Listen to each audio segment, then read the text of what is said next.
I'm going to bring us back to what I view as the core of our discussion. I think that's super. I think that's very interesting discussion. I think, my 2 cents are there's both. And I think, if we're honest, that's the way most of us prefer that, right? We preach and have discussion and talk about things. And certainly I think preaching is important. So is discipleship. And I'm sure there are people out there saying none of this stuff, only one of this or that, but none of us are that way. So I want to get down to what I still want to. I feel like we're trying to lay the chessboard out as people are discussing movements and this kind of thing, of like getting their mind around what is the debate about and what is it really not about and what are misconceptions. So this is how when I get passionate about this discussion, here's why I get passionate about it. I think Alex would say the same thing, and probably Ted, just a little bit I've gotten to know you, I feel like you would say the same. I really wish we had hours and hours just to sit around and talk, because I really enjoy hearing your thoughts on things. But my question is this: so critics of movements, and I would put myself in that camp, even though I've got a lot of good friends. I'm not a hater, but I'm critical, right? Are concerned about the ecclesiology and the soteriology behind some of the movement discussion. And these are some things I've even seen with my own eyes, where what's being talked about or pushed, I'll give you like an anecdote to kind of set it up that I think that a lot of our listeners could understand. I'm working with an unreached people group. Scott. What's that? Give us an anecdote. Yeah, give you an anecdote. That's what I do. And sitting in a group of missionaries. We're meeting outside the country we're working in, because it's, we're working in a really restricted access place with a really unreached people group, and no one's really seeing much fruit. I'd worked with some people who've been doing this for 15 years with this particular people group and had never seen someone come to Christ. And that was the majority experience with this group of about 100 missionaries from probably about a dozen or 15 different organizations. And then one guy stands up and is like, I've led 25 people to Jesus, and I'm the only missionary I know that has got 4 generations of believers, where this guy led this guy, led this guy, led this guy. And then as we start talking, like when he describes what he's doing, like it's barely Christian. I mean, and I just am like, okay, so then my soteriology fire kind of like, you're not leading people to Jesus at all. You're leading them to a more Jesus focused type of Islam, including, continuing to proclaim Muhammad as your prophet and continuing to read the Quran and all of these kind of things. So not just seeing it as like a methodological difference, but like for me, sometimes I see it as an ecclesiological and a soteriological. So I see it as a doctrinal issue, which that puts a whole lot more passion behind it. So my question is, like, do you see this debate primarily as a theological, like doctrinal, soteriological, ecclesiological? For those that aren't familiar with those terms, like doctrine of salvation and doctrine of the church. Or do you see it as a not to hijack your book, but as an innovation? Is it just simply a methodology problem, or do you see it as a real doctrinal debate? Because I see how we come to agreement or not agreement. I think that part of it's important. Well, let me just respond by saying, have you ever been in a church in the U.S. where there was bad doctrine, bad theology happening, using the model that you support? Oh, yeah. Mm-hmm. Okay, so that doesn't throw the whole model out, right? I mean, yes. That's basically the argument you're making, is because some have had heresy. And by the way, I would just say nobody has propagated more heresy as a culture, I don't know, than the United States has around the world. Amen. We've got plenty of heresy. I will say, though, that in the churches that I've been in, the reason we've had false teaching, I won't name the church that I was a part of, but it's because of a lack of proclamation, a lack of exposition. So I'll throw that out there. I don't think it's too much proclamation that's causing that. That's fair. I would say, if you want to get into anecdotes, I mean, I have been with, so you got to remember, I've been a missionary. I was a missionary back a long time ago. So I remember when one Muslim coming to Christ, and I was part of a major missions organization. One Muslim coming to Christ would reverberate around the whole world and people would rejoice. Just one conversion.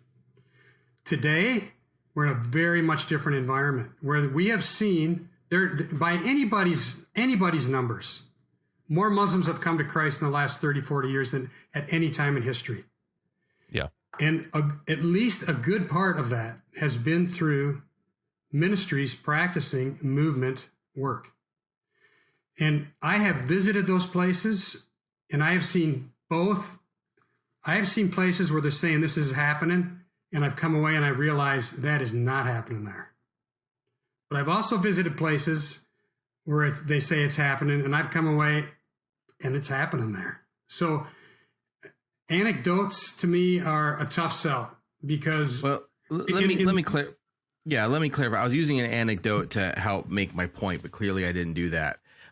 If I can be more specific, right? Yeah. I'll try again. I'll get another run at this because I wasn't just using that as I was using that as an example of something that I hear more commonly. But it gets down to like if the question of, like, for instance, with disciple making movements, what is a disciple?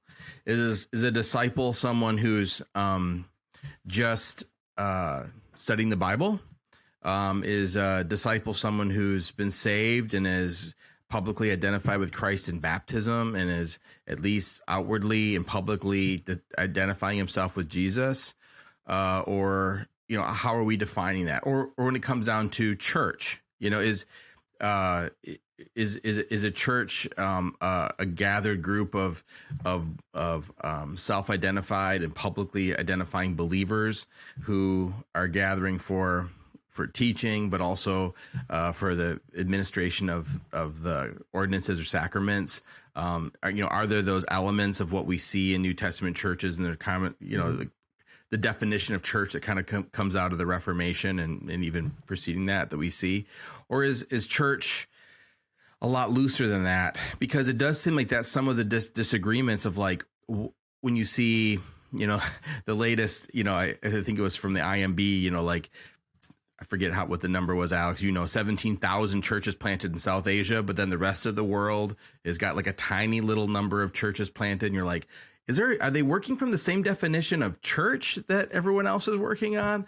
And so then it becomes it seems like then it's an ecclesiological issue, not just simply they finally found a model that's really working and everyone else is stuck in their old ways of hymnals and tithes. The exact numbers, 17,000 people in South Asia alone. There was new churches reported in 2020, whereas the same agency reported double digits to triple digits in every other part of the world of churches planted. And I know we're going to talk about numbers later, so I don't want to totally get off track, but I think that highlights a little bit of like the tension. I guess my question more specifically is, do you see this as a doctrinal conflict or just simply a methodological conflict? I think it's hard for me to answer that because I think in most cases it's methodology, but I think in other cases I would say it is doctrinal or theological.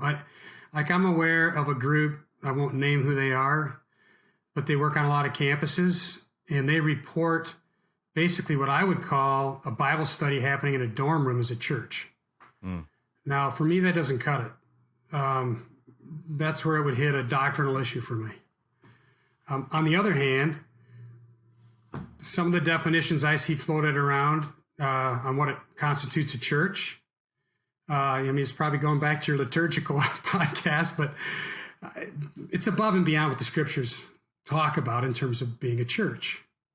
Yeah. And when you look at discipleship, what it is, we have pathetic discipleship here in the U.S. I'm sorry, but we do. And even, I don't want to get into that, but I feel like even in my own household, I wonder about the discipleship sometimes, and well, we know who to blame for that, though. Yeah, exactly. You do. And I'm right there with you, brother. The point just being that, I do think there are times, and again, you could anecdotally pull out lots of instances of place. I mean, I personally have seen them.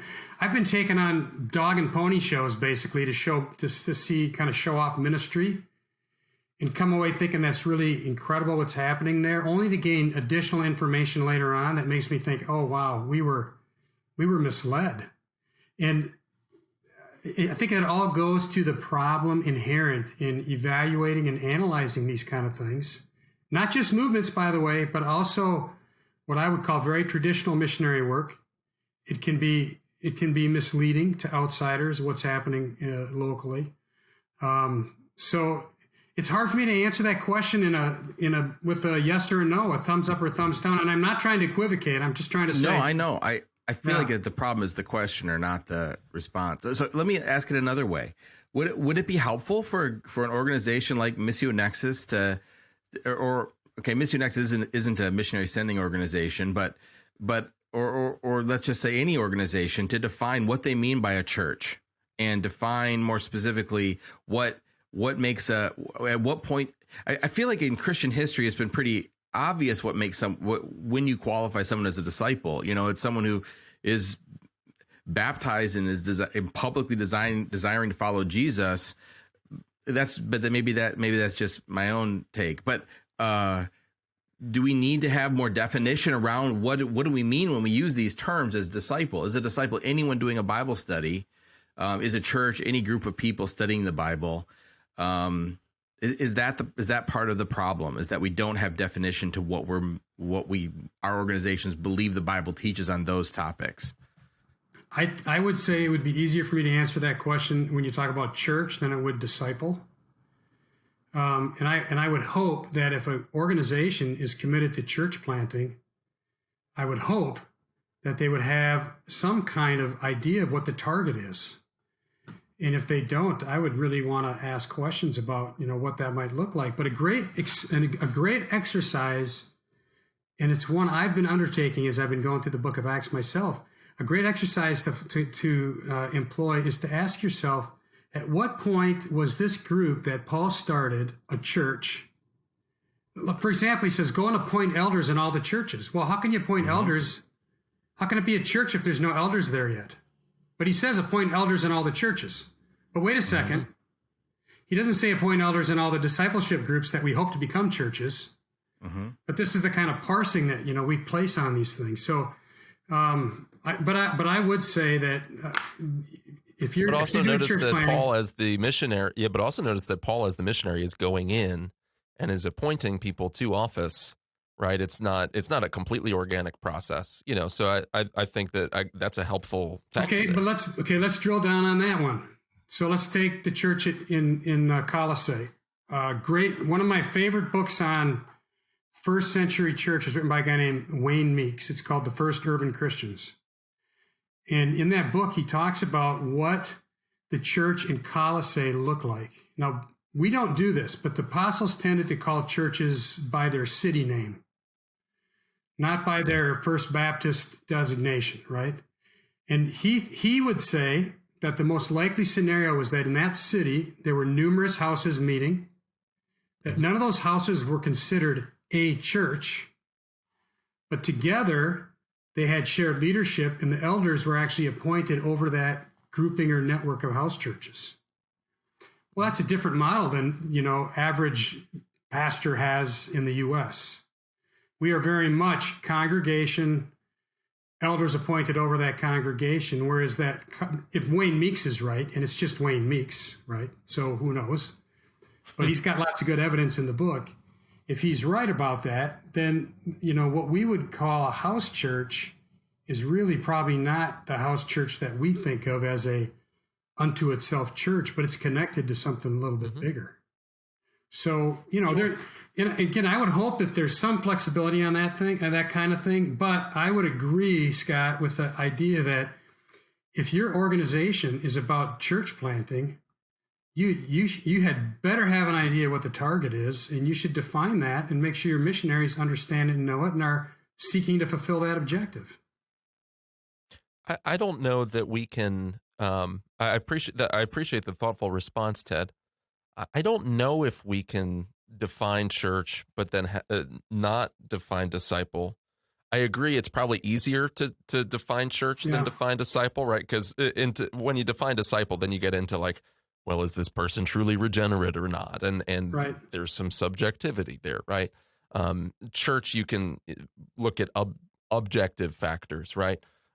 This is where I actually find, so full disclosure, I'm a Baptist, not a Baptist, but I am a Baptist.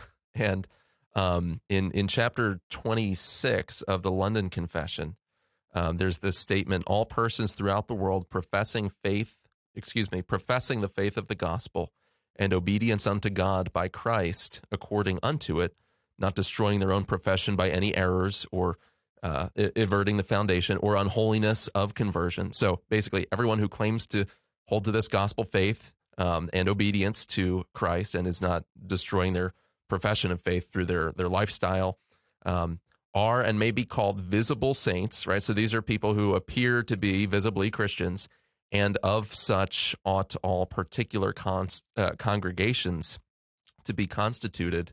In other words, a church is a collection of disciples, people who appear to be disciples. So we really have to define disciple before defining church. And I think what's critical is that we realize that, disciple is an obedient believer and follower, and then churches should be composed of people like that. I do think that a lot of clarity could be gained if organizations were willing to put their flag in the ground and define, a disciple, define the nature of conversion, define the nature of what is the local church. Ted, why do you think it's so hard for us to decide that? Is that because we're just coming from so many different denominational and theological camps, but we're unified in some of our missions conferences and conversations on methodology, but we have fundamentally different doctrines of conversion? I'm curious why you think we haven't been able to nail down the definitions of disciple and doctrine of church. conversion is different than disciple. Sure, but they're related. Yeah, they're definitely related. One brings up the other. Yes, one brings up the other. So my conversion experience happened through the Navigators. The very defined idea of what a disciple is, and I would say the bar's pretty high. Yeah. In that tradition. What you said basically just now is if they're followers of Jesus, they've hit the bar. Somebody else might say, are they taking up their cross and following Christ daily? That's got to happen if they're going to be, get the name of a disciple. Well, how much obedience qualifies one? What if they're obedient on 90% of the things, but 10% of the things they don't do? Are they a disciple then? I think, I think theologically we can probably define it, but this kind of gets down into us trying to determine if someone's saved or not, and it can get us in trouble. But let me just say, one thing you just did is you just made a point that the DMM people make all the time, which is that a church is a collection of disciples. And they would say that the church happens in the context of discipleship, which is the opposite thing that the traditional or the proclamational model has tended to make, which is that the church is necessary for disciples to occur. So when I talk on this difference, I say the proclamational model tends to say, grow in the Lord, come to church. And that's true, and I'm not arguing with that point. But the discipleship folks tend to say the church happens after you have a collection of disciples, not beforehand. And so we got to do discipleship preceding, even in some cases, they would even say before the salvation point, because people got to understand that obedience is a part of this process. So we're probably talking semantics here, but. No, but the semantics is where the problem is, right? Like, especially all of this is a semantics discussion in some ways.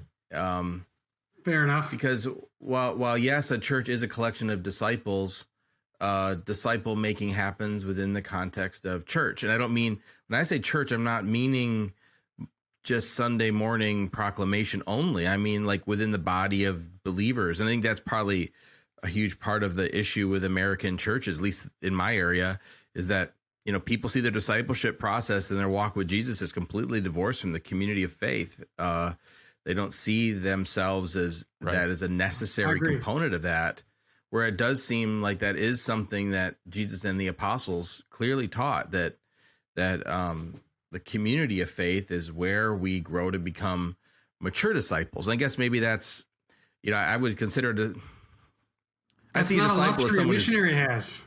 A missionary doesn't have that luxury.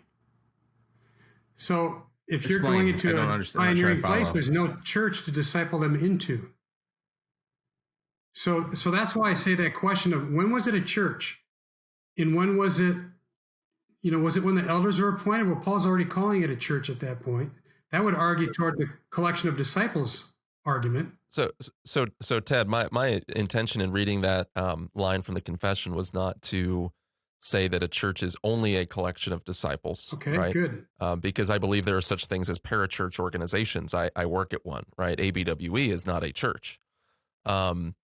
I would hold the historic Protestant marks of a church. So the right administration of word and sacrament or ordinance, whatever word you prefer there, baptism and the Lord's Supper, there being two, right? And church membership, some people roll discipline into that as well, but it's part and parcel that there's identifiable membership there. I don't think that's Western. Well, what you just described, though, can be executed in many different ways. Exactly. That's why it's not exclusively Western. Right. Yeah. I would probably, It works everywhere. I would probably have a little globally. catch on the idea of membership as we know it. But I'd say for the most part, I agree. But listen, if you and I were planting churches shoulder to shoulder, this gets back to Scott's question. These things should be clear and ironed out. Yes. So, I'm fully on board that, one of the reasons why you have these debates going on is because there are differences in how we're understanding and defining. The other difference that's important to point out, and I wrote this note down like 10 minutes ago as we were talking, I want to come back to it. And that is the way people talk about movements is not really what happens on the field. So you get this idea that they got a model in mind and they're pursuing that model. But then when you show up, my experience is it rarely is actually happening like that on the ground. And if you talk to field missionaries about what they're doing, they're actually plucking components of the proclamational model, and they're plucking a few components from the CPM, whatever the CPM model is they're using. They're actually not following any of these methodologies purely in their context. Yeah, that's true. And so, again, this is why I think the temperature on the debate might need to come down a little bit, because we're debating in some cases over something I don't think is really happening out there. I do agree that on the field it looks differently, but I think there's some really bad consequences on this side of the pond, and that is at least one of them is that an expectation is set that puts pressure, and this maybe leads us to I think we need to go down this hole again, and obviously we don't have enough time to talk about all of these issues. There's several things I'd like to follow back on, but I just don't think we can do it today. But there I do hear pressure being put on missionaries, and feel that there's pressure put on missionaries to perform when they're hearing like, hey, other places in the world are doing this and that and the other, and amazing things are happening, and here am I struggling in my corner of the world. I'm faithful and proclaiming, or I'm doing these studies, and I'm if I'm praying for a person of peace, and it just isn't taking off like it sounds like it's taking off everywhere else in the world, and you hear this on conferences on this side of like, well, here's what's going on over here, and here's what's going on over here, and if you guys are doing it all wrong because over here everything's going amazingly, and if we just got out of the way, watch what could happen. And I feel like the training that's going behind it, and the emphasis going behind it, and then the dollars that end up being redirected from one place to another become a real problem. And there's more to it than just that, Scott, because it's also you and I both know people who have just asked some of these questions and have been accused of being insubordinate, have been sent out of agencies. Yeah. And conversations open about like, well, if we're discipling people outside of a local church, then do we want to let nationals come to our church? And we're not going to plant a church because we don't want nationals coming, and they're already disciples. And so it creates real division, and those divisions are harmful. So there's a real pressure. I agree with you, Scott. Yeah, and I don't know that we can go. I mean, I would rather not go completely getting into who, what people getting let go. I mean, it goes into stuff we don't really totally know a lot about. But if I can just take it a different direction, and Alex, and you can feel free to disagree and take it back to where you wanted to go with that. But like, I want to talk in the time we've got, because we're already good way into this conversation time wise. But numbers, right? So. Yeah. And counting. And I mean, you read Wind to the House of Islam, and it's like, whoa, like, what am I doing over here? Let's go to where all the action is, and where scores and scores and scores of people are getting saved. And yet, and I do hear, you hear stories out of Iran, and you hear stories out of South Asia, and you hear some amazing things. And I want all of it to be true. I really hope on the day of the Lord that we stand and we see all the numbers were great. But then we also hear from people on the field that are like, I'm looking for these churches and I'm trying to find it, and I can't find any evidence of that. And it doesn't really seem like what we're hearing on the ground is as actual. And so the question I have for you is about the statistics. And we've talked to Justin Long on here about stats. It's really an interesting, mission stats is a fascinating discussion by itself. But as a missiologist and the head of Missio Nexus, what are your thoughts on counting and the counting numbers behind movement reporting? Should we be skeptical of that, or is it accurate and just hidden? What are your thoughts? Well, so my view is that the number counting game is very harmful in a lot of ways. I think it is an example of a performance orientation that hurts our missiology. I don't think a lot of the numbers are real or valid. That's not to say there aren't great things happening. In a scale and scope that is historic in many parts of the world. And what really gets me worked up more than anything else is when I see cost analysis, how much it costs to plant a church. And you're seeing things like, and I just got an email like this a day or two ago. And I wrote back to the organization right away and I said, you got to stop this. This is just misleading. But it was X number of dollars to plant a church through our organization last year. And the number was in a couple $100 range. Yeah. And that kind of thing is, it's harmful to the entire missionary enterprise, not just the movement people.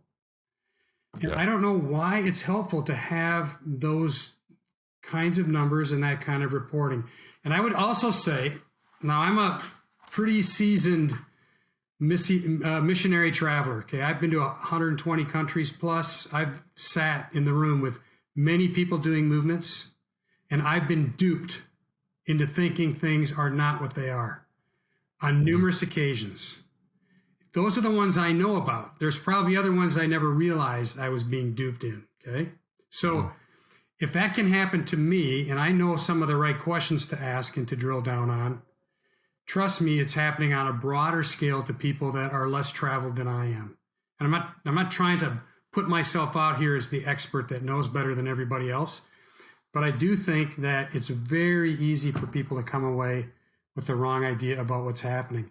And I would not even ascribe this to outright charlatanism and lying.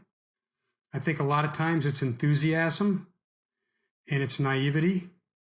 And it's the idea that we're going to always think the best. And I'm positive I want to think the best. Yeah, sure. But, I do think the numbers thing is a real problem. I love Justin. I love what he's doing. I would not make those kind of reports statistically. Hey, I'll give you an example. When you introduced me at the beginning of this podcast, you said Missio Nexus has 30,000 workers. Well, we just did a survey of all of our membership, and we just concluded that if you counted up all the staff, it's actually, now we don't have any workers, frankly. These are the staff of our organization. So don't let me say these are our workers. Okay? They're your workers that we're reporting on. Now, when somebody sits out there and hears that we have all these workers, they think, oh, wow, Missio Nexus is a big deal. We're 5 people working in remote offices to serve you guys that actually have the missionaries. But the uninformed person sitting out there, they don't get that. And they don't know that. So we recently asked our staff to remove from our website 4 or 5 phrases that have to do with the scale and scope of our work, because we think that it can easily give someone a wrong idea. And I wish missionaries tended more toward underreporting than what I think is happening, which is overreporting. Yeah.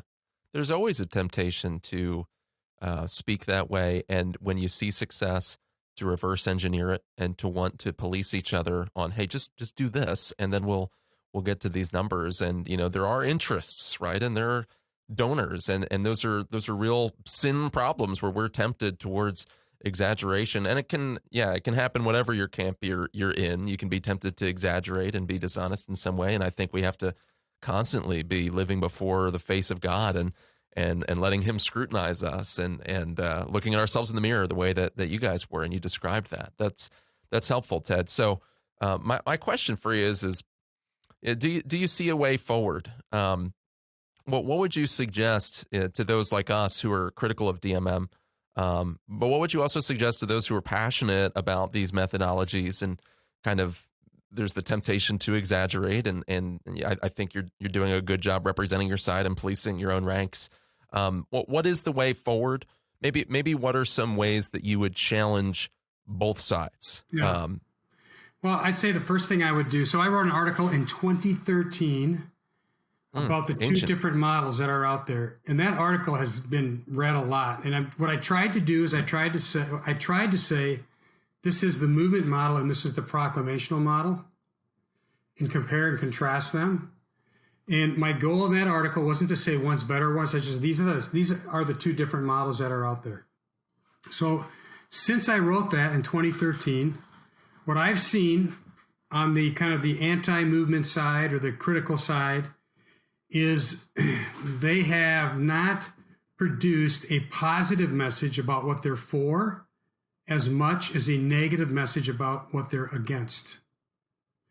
And I would love to see the proclamational side do a better job of articulating why their model is a good model.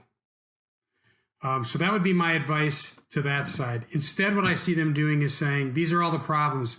In fact, on my computer screen here in front of me, before we started talking, I pulled up, this is an article. When I wrote that article, I wrote 13, this is not in the article, but as the research goes, 13 reasons why movement ministry sucks. That's the name on the top of the document. And every one of these things. Are you allowed to say sucks on a Christian podcast? I'm sorry. Hang on. Let me. You both said it. I'm the only one still sanctified. Okay. We'll have Nathaniel bleep it out. No, don't do that. That would be worse. That would be worse. A lot worse. These 13 things are still valid today as critiques. None of these critiques have gone away. So in other words, there's been no real critique given that wasn't given 8 years ago. And so I wish that the anti-side instead would be seen as, this is really what we're for. On the movement side, I really wish that they would take a chill pill about the numbers. I also think that there's a kind of a sense of add these ingredients, and on the other end, a magical thing is going to appear as a movement. And I wish there was more humility about the fact that this stuff does not work everywhere. I mean, where I work, where I was a missionary, there's been a team there working the DMM model for a long time. And they don't have hundreds of thousands of conversions and, church, 1,000+ churches and all that. So the magic formula kind of a thing. And here's something both sides could do. And here's what I would do if I was going back out as a missionary today. I would run experiments using different methodologies within my doctrinal understanding. And I would try to evaluate the fruit from those. And when I use the word fruit, by the way, The Bible never uses the word, and this is another thing that gets me crazy about the numbers.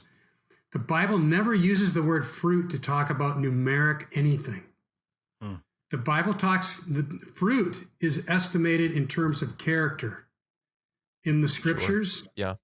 And how Jesus transforms. That's what fruit is in the New Testament. Yeah. If we could think about fruit more like that instead of, how many conversions or how many baptisms in churches and all that kind of thing. Yeah. That'd be way better than the way we do things. So yeah, I'd like to something though, Ted, you just said about like evaluating. It does seem like I do love missions history. And while I use any time. Just say you're a historian. I'm not a historian. I wish I was, but I'd love to be, because I really love studying the work of like a guy like William Carey or Adoniram Judson. I also love the mission failures stories, as well, of like what went horrifically wrong. But even more modern stories, especially if we're talking about like a positive model. And I do hear a positive model is probably just not being published in some of the resources that are out there. Maybe that I appreciate it. It's a good challenge, and maybe that's something Alex and I can work on and get some other people involved with as well. But you hear like I would call it the New Tribes model, which is very much like doesn't always work in cities, and I've seen that be tricky in cities. But it's a long model that takes a long time. But it does show positive fruit, but sometimes the fruit is fruit's you already set us up to not use that word, but seeing the results sometimes takes a lifetime, right? And like, look at China or more. You have all these methods, all these things going on. We think it's dead when the communist revolution takes place, and then all of a sudden, like, all the acorns that have been planted and growing and were just slowly growing now become these oak trees. And I realize, we can get into analyzing that in a whole nother, like that. There's a lot of discussion about that too. But whatever happened there wasn't the result of like a quick fix. It was years and years and years and years and years and years of planting that produced something incredible. So, how do we evaluate in a short run something like that? Yeah, we can't. We have to see the fruit generations later, right? We have to be prepared to step in and correct if false teaching takes root, or if there's syncretism, all those sorts of things, regardless of what methods the missionary is adopting. Real quick, Ted, maybe it's just something real quick that we should speak to as well, because we talk about this proclamational side and a movement side, and that's not even perfectly helpful terminology, because I don't know that the proclamational side, and maybe this is why you don't hear as much positive articulation of the viewpoint, because I don't know that the proclamational side considers it to be a model.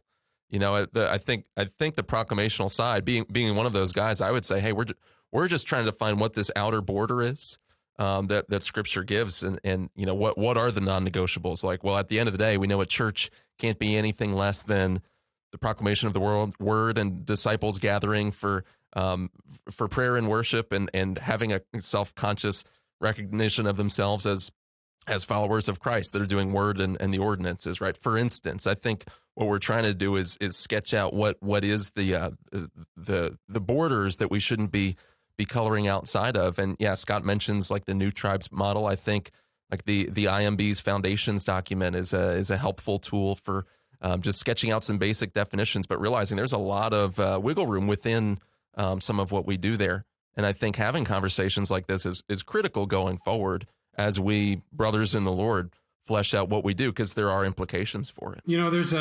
There's a concept in sociology that you can see, it actually happens in the Bible too. It's called horizontal hostility.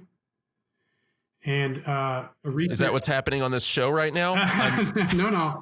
But horizontal hostility is when... I didn't think so either. Horizontal hostility is when within a they would use the word movement, but let's talk about the missions movement in the U.S. and Canada, for example. In the missions movement, horizontal hostility happens when we want the same thing, which is healthy, reproducing churches, is an example, but we see different ways of getting there. Oftentimes what happens is the people that have those different ways of getting there become bigger enemies of each other than there are against those that don't even care or outside their movement. And the big example people always give from history is in the women's voting rights movement in the U.S. Everybody knows about Susan B. Anthony, but there was another woman that was a bigger leader and actually got Susan B. Anthony involved in the movement. And the two of them worked together until they disagreed about methodology. And then they split, and never again did Susan B. Anthony say a nice thing about that other woman, even though they wanted the same thing. And I do think that it's kind of like when Paul says, they're saying terrible things about me, but I don't care as long as the gospel's getting out. I think that I follow Apollos. I follow, all of that. And I think we have a little bit of that going on this issue. And we got to lower the temperature on it some. I'm all for proclamational work, and I happen to think that in some cultural contexts, it is actually the model to use. I don't think it's every model. I don't think it should be used by in every case. I think there's going to be other models where you can't use it as effectively.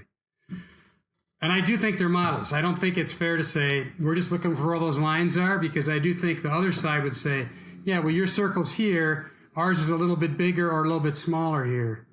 Because I think they would kind of feel they're doing that same thing. So there are models. We are following models. And well, Ted, I've got a publication coming out, and I think it has a positive articulation, and we'll talk about that offline. We'll send you a copy. We'll talk about it again once you read it. Yeah, there you go. Let's post a copy of it on the Missio Nexus website for the missions community to read. Oh, yeah. I think that the movement people have done a way better job of presenting their position than the proclamational people have. I will say we conservative Christian folk can be pretty ornery and cranky sometimes, especially Scott. He's such a curmudgeon. I know. He's always coming on here with his Latin and his 1689 confession, and it's true. It's the California air that does it to me. Ted, I know you're a busy guy, and it's such a pleasure to have you on. You bring a lot of light to the discussion and give us a lot of things to think about. And I hope that regardless of what someone is thinking about this issue, that at least this conversation will give them a little bit more clarity about what are the discussions about, and what is the crux of it, and give us some frameworks and some pitfalls to avoid as we go forward. So thank you so much for your time. I would love to have you on whenever you feel like you want to come on. If you've got I don't flatter myself not to think you listen regularly to our show, but if you ever hear us talking about something or see something come up that you want to talk about, let us know. We'll get you on, because it's a great discussion. Yes. Thanks for having me, guys. You're very gracious, and I appreciate the time. Thanks. So glad to have you. And thank you all for joining us today as well. And if you believe in the work of the show and you want us to help get the message out, go to missionspodcast.com/support. It's the end of the year. 'Tis the season, and that helps us continue doing what we're doing. But the best way that you can help is by sharing the show with a friend and leaving a positive rating and a 5-star review in your podcast app of choice. Again, that helps the algorithms get this to other people that can be blessed by it. And the Missions Podcast is a ministry of ABWE. You can go to abwe.org to learn more, or go to missionspodcast.com to get more content. So, Ted, thank you again. And for everyone else, we will see you in our next episode. Thanks.